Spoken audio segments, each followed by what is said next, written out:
یوم جمعہ اور نماز جمعہ کے آداب۔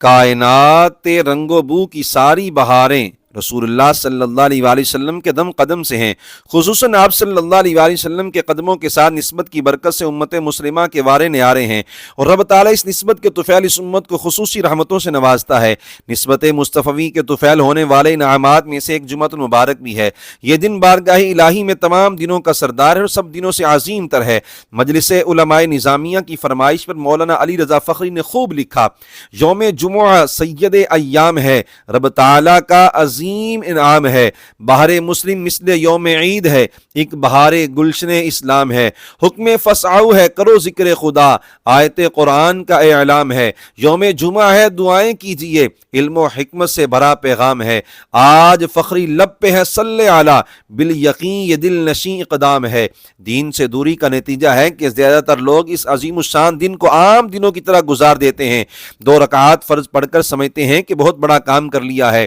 اور باقی پورے دن میں وہی معمول کی مصروفیات رہتی ہیں۔ اس مبارک دن کی برکتیں سمیٹنے کے لیے جمعہ شریف کے حوالے سے کچھ باتوں کا خلاصہ یہ ہے کہ نمبر 1، شب جمعہ اور روز جمعہ میں اللہ تعالیٰ اپنی رحمت سے بے شمار مسلمانوں کی بخشش فرماتا ہے، چنانچہ ہمیں مغفرت یافتہ لوگوں میں شامل ہونے کی بھرپور کوشش کرنی چاہیے۔ نمبر 2، اس دن میں قبولیت و اجابت والی ایک ایسی گھڑی ساتھ آتی ہے جس میں رب تعالیٰ ہر دعائے خیر کو قبول فرماتا ہے، ہمیں اسے حاصل کرنے کی تڑپ میں پورا دن اچھے کام کرنے چاہیے، خصوصاً جمعہ کی دوسری اذان سے اختتام نماز تک خاموشی و کامل یکسوئی سے حاضر رہنا چاہیے، نیز جمعہ کے آخری لمحات کی قدر کرنی چاہیے، ان اوقات میں قبولیت کی زیادہ امید ہے۔ نمبر 3، جمعۃ المبارک کی تعظیم کے لیے غسل کرنا سنت ہے، اسی طرح خوشبو لگانا، ناخن تراشنا، مسواک کرنا، غیر ضروری بال دور کرنا اور عمدہ لباس پہننا سنت و مستحب ہے۔ نمبر 4، جمعۃ المبارک میں نیکیوں کا ثواب بڑھ جاتا ہے، لہذا اس مبارک دن میں قرآن مجید خصوصاً سورہ کہف کی تلاوت کرنی چاہیے،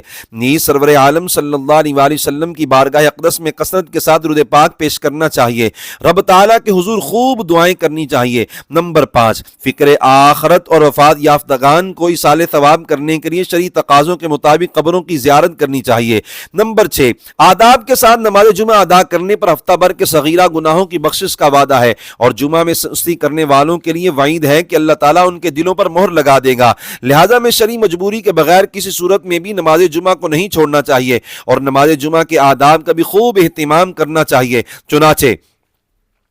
جلد حاضر ہونا چاہیے تاکہ زیادہ ثواب ملے اور خاص رحمت والے لسٹوں میں نام درج ہو۔ اذان جمعہ کے بعد قرآن مجید کے حکم کے مطابق خرید و فروخت سمیت تمام ایسے کاموں کو چھوڑ دینا لازم ہے جو جمعہ کی حاضری میں رکاوٹ بنے۔ اگلی صفوں میں بیٹھنا چاہیے کہ پہلی صفوں میں شرکت پر پہلے جنت میں داخلہ کی بشارت ہے۔ گردنیں پھلانگنے، 2 افراد کے درمیان گھس کر بیٹھنے یا کسی بھی طرح سے دوسروں کو تکلیف نہیں دینی چاہیے، یوں ثواب ضائع ہونے کا خدشہ ہے۔ تاہم عربی خطبہ شروع ہونے سے پہلے اگلی صفوں میں جگہ موجود ہو تو آگے جا سکتے ہیں۔ دوسری اذان کے آغاز سے نماز کے اختتام تک گفتگو سمیت وہ تمام کام منع ہے جن کی دوران نماز اجازت نہیں، لہٰذا اس دوران مکمل خاموشی اور یکسوئی کے ساتھ حاضر رہنا چاہیے، اور کوئی عذر نہ ہو تو تشہد کی طرح بیٹھ کر خطبہ سننا چاہیے۔ جمعہ سے پہلے اور بعد والی 4 سنتیں موقدہ ہیں، ان کے بعد 2 سنتیں غیر موقدہ ہیں اور پھر نوافل ہیں۔ اگر زیادہ وقت عبادت میں نہیں گزار سکتے تو کم از کم سنتیں ادا کرنے میں کوتاہی نہیں کرنی چاہیے۔